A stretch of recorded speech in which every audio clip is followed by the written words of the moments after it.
Welcome. Now, today's our topic subtraction of unlike fractions. आपण last time addition शिकलो unlike fractions ची. Now we are going to see the subtraction of unlike fractions. पहिल्यांदा परत एकदा unlike fractions and like fractions. Like fractions म्हणजे काय? Equal denominator. आणि इथं आपण जे बघतोय ते unlike fractions आहेत. Unlike fractions means what? Unequal denominator. मग आपल्याला काय करायला लागेल? आपल्याला डिनॉमिनेटर अनइक्वल असतील किंवा सेपरेट सेम नसतील, डिफरंट असतील तर आपल्याला ते इक्वल करावे लागतील. सो आपल्याला त्याचं एक एक्झाम्पल आधी आपण सोडवून बघूया. एक्झाम्पल सोडवून झाल्यानंतर मग तुमच्या पुस्तकामधला पेज नंबर 29 वरचा प्रॅक्टिस सेट जो आपण हाफ कंप्लीट केला आहे that is for the addition. We are going to complete for the subtraction. That is question number 2 that is subtraction. पहिल्यांदा त्याचं एक्झाम्पल आणि समजून घेऊया आधी आणि मग नंतर आपण प्रॅक्टिस सेटकडे जाऊया. सो सी मी एक एक्झाम्पल घेते इथं. See here we are going to take unequal denominator fraction. मनानं कोणतंही घेऊ शकता तुम्ही, नंबर्स कुठलेही सिलेक्ट करू शकता. 1 डिजिट 2 डिजिट डझंट मॅटर, काही फरक पडत नाही आहे. तुम्ही 1 डिजिट घ्या 2 डिजिट घ्या. एकदा त्याची बेसिक पॉईंट जो आहे तो क्लिअर झाला की 2 डिजिट घेतला तरी सुद्धा काही फरक पडणार नाही. पण तुमच्या पुस्तकात आत्ता तरी 1 डिजिट फ्रॅक्शन्स आहेत म्हणून आपण 1 डिजिट घेऊया. Okay, so see here I am going to take here the denominator of one fraction is the 5 and another fraction is the 7. आता मी एकाचा 5 घेतलाय दुसऱ्याचा 7. मी आधी डिनॉमिनेटर लिहून घेतले कारण की मला कंडिशनच आहे अनइक्वल डिनॉमिनेटर. मग न्यूमरेटर कुठलेही असले तरी चालतील. So I am going to take here 5 भागांपैकी मी 2 भाग घेतलेत आणि 7 भागांपैकी 5 भाग घेतले. And now we are going to subtract. Be careful. Subtraction करताना आपल्याला कशातून काय मायनस करायचं आहे हे लक्षात घ्यायचं आहे. लिहिताना जरी मी इकडचं इकडे लिहिलेलं असलं तरी कशातून काय मायनस करायचं आहे ह्याचा विचार आपल्याला करायचा आहे. सो बघा कशातून काय मायनस करता येईल. So first of all we have to do it's a equivalent fraction. आपल्याला इक्विव्हॅलंट फ्रॅक्शन्स याचं करायचं आहे. So make it equivalent. आपण इक्विव्हॅलंट करूया आणि मग सबट्रॅक्शन करूया कारण की कम्पेअर करताना आपल्याला परत कशातून काय मायनस करायचा प्रश्न कसा पडतो बघा. इथं मायनस साईन मी दिलेलंच नाहीये. मायनस साईन जर दिलेलं नसेल तर कसं शोधायचं? पहिल्यांदा इक्विव्हॅलंट करूया. चला इक्विव्हॅलंट करताना काय करायचं प्रोसिजर काय केली होती आपण? टेबल्स बघा 5 चा टेबल आणि 7 चा टेबल तो लिहूया. येतोय का कुठं? नाही. बघा बरं, म्हणा बरं, काहीही कॉमन येणार नाहीये बरोबर ना? नाही येणार की म्हणा की 5 × 10 5 × 10 5 × 15 5 × 20 25 30 35. बघा मला 35 नंबर सापडला. 7 here it is 35. so see here आपल्याला काय करायला पाहिजे मल्टिप्लिकेशन करताना केअरफुली बघा. मल्टिप्लिकेशन 5 च्या टेबलला आपल्याला 7 पर्यंत मल्टिप्लाय करायचं आहे. So I am going to multiply here by the 7. So 2 multiply by 7 5 multiply by 7. Here 5 multiply by 5 and 7 multiply by 5. आता बघा बरं डिनॉमिनेटर इक्वल केलेत का मी? येस 14 आणि 10. आता न्यूमरेटर कोणता मोठा लहान आहे बघा. माझं साईन बघा बरोबर आहे का? कशातून काय मायनस करायचं आहे? Yes see here now you can give here the sign negative because this one is the larger one. Confusion होत असेल तर असं करून बघायचं आहे. मग मी साइन देते. चला आता आपली मेथड फिक्स आहे. If the denominators are equal then do the subtraction of numerator. न्यूमरेटरचं सबट्रॅक्शन करायचं आहे. so here comes 35 and 14 minus 10. किती येणार बघा 14 minus 10 that comes 4 upon 35. here it is subtraction.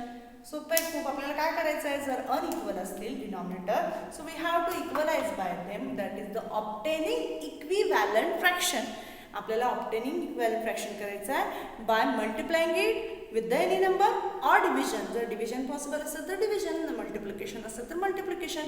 इथे मला एकाच नंबरला मल्टिप्लाय करून दुसरा नंबर मिळत नव्हता. 5ला मल्टिप्लाय करून 7 मिळत नव्हता आणि 7ला मल्टिप्लाय करून 5 नाही. म्हणून मी काय केलं, पहिलं 7नं मल्टिप्लाय केलं. जेव्हा आपण डिनॉमिनेटरला मल्टिप्लाय करतो त्याच वेळेला न्यूमरेटरला पण मल्टिप्लाय करायचं आहे, म्हणून मी वरती पण मल्टिप्लाय केलं. आणि इथे 7ला मी 5नं मल्टिप्लाय केलं. जेव्हा डिनॉमिनेटरला मल्टिप्लाय करणार त्यावेळेला न्यूमरेटरला. So let start the practice set. आता आपण प्रॅक्टिस सेट स्टार्ट करूया. See here from your textbook practice set problem set 22, sorry.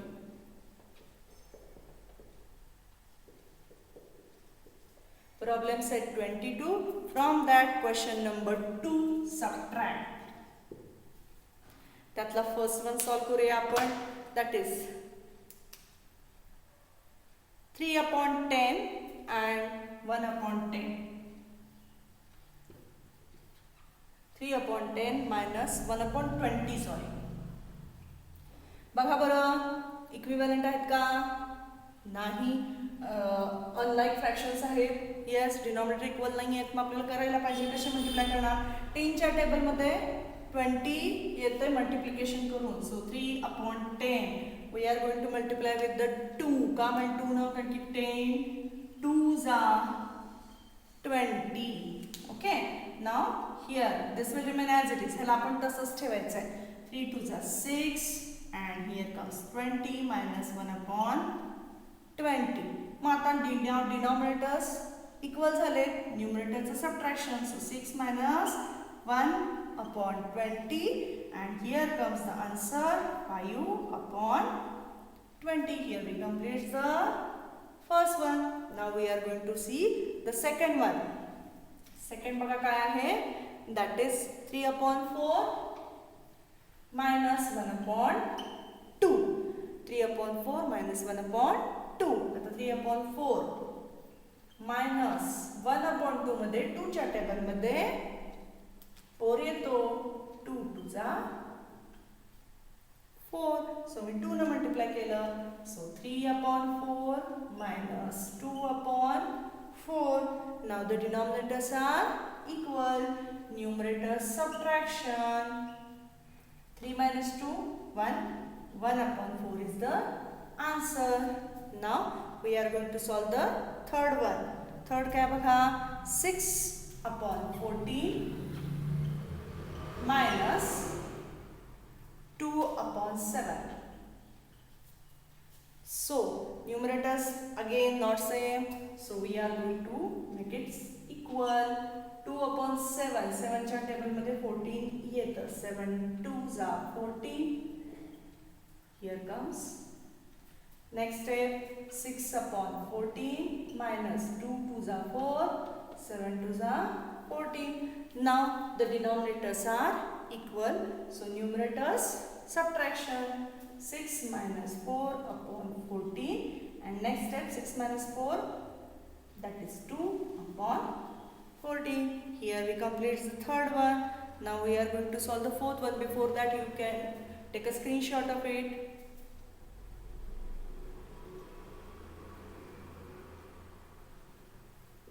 Now fourth one.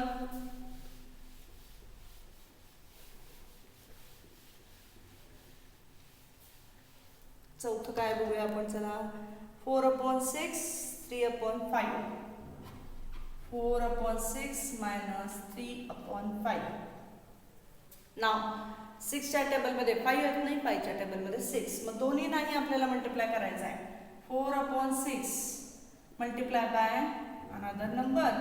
3/5 multiply by another number. कोणता नंबर बघा, 6 5s are 30, 5 6s are 30. दोन्ही टेबलमध्ये येणारा आपल्याला शोधायचा आहे. So 6 5s are and here 5 6s are. So now multiply it. 4 5s are 20, 6 5s are 30, 3 6s are 18, 5 6s are 30. So 20 numerator. Now denominators are equal. Numerator subtraction. 20 minus 18/30, which is equal to 2/30. Next one. Now, this is fourth one. We are going to solve the fifth one.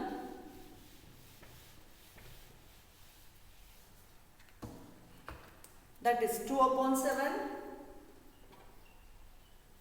minus 1 upon 4. Here also 7 and 4 कोणी कोणाच्या टेबलमध्ये येत नाही. मग आपल्याला multiplication काय करायला पाहिजे? दोन्ही नाही मल्टिप्लाय करायचं आहे. 2 upon 7 multiply by number, 1 upon 4 multiply by number. 7 ला आपल्याला बघा 4 न मल्टिप्लाय करायचं आहे आणि इथं 4 ला 7 न मल्टिप्लाय करायचं आहे. सो बघा 2 multiply bye 4 that is 8 upon 28 minus 7 upon 28. Here the denominators are equal, numerators subtraction. So 8 minus 7 upon 28. So here comes the answer 1 upon 28. हे खूपच सोपं आहे. So here we complete the problem set 22 total. Now in the next we can see the next concept, that is the mixed fraction, as well as another concept that is the I think it's a different concept. तो आपण पुढच्या व्हिडिओमध्ये बघूया. So if you like, then share, comment and subscribe. Till then, bye.